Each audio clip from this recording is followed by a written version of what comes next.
And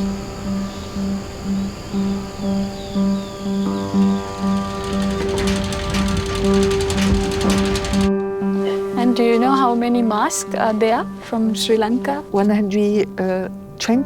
But I have to check. මං ගවේෂණ කටයුතු වගේක් ස්විට්සර්ලන්තේ බාසල් නගරේ කරද්දී එහි පුස්තකාලවල කෞතුකාගාරවල තිබිලා මට හම්බුණා මේ අපේ ආදිවාසී මුතුන් මිත්තන්ගේ බඩු භාණ්ඩ, යාළගේ ඡායාරූප සහ මූර්ත ශරීර කොටස්.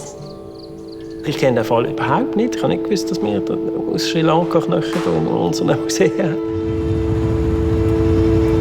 මේ පාරේ ගිහිල්ලා තියෙනවා ඒ ස්විට්සර්ලන්තේ ගවේෂකයෝ දෙන්නේ. කාලේ පරිශන සරසෙන් සහෝදරයා දෙන්නත් එහෙම ඇවිල්ලා මේ පරිශන කරලා නිකන් යන්නේ නැහැ වුන්. දැන් මේ ගමේ අය මේ ගෙදර අය නිදාගත්තට පස්සේ තමයි එයාලා හොරෙන් ගිහිල්ලා මිනි වලවල් හාරලා ඒ ඇටසැකිලි අරන්. මේ ඇත්තන්නේ රටට, මේ ඇත්තන්නේ ගම්පොජ්ජෙට, මේ ඇත්තන්නේ මම මිනික් ගජ්ජුම්ව නම් එතන මේබ තිබෙන්න ඕන. මේබට මන්දු වෙන්න ඕන. Es ist nicht so einfach, die Sachen zurückzugeben.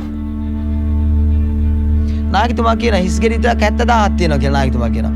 ඒ වගේම තමයි අවියාවුද ගත්ත 12000ක් තියෙනවා කියලා කියන නායකතුමා. අපේ රටේ ආයුධ 12000ක්. අපිට හිතන්න බෑ මොනවද යකෝ මෙච්චර ආයුධ මොනවද කියලා අපිට හිතනවානේ. ප්‍රශ්න ගොඩක් තියෙනවා. මොකද This is what we have to do today, to tell the truth. Truth of this object, where it come from, what it's past, who collected it.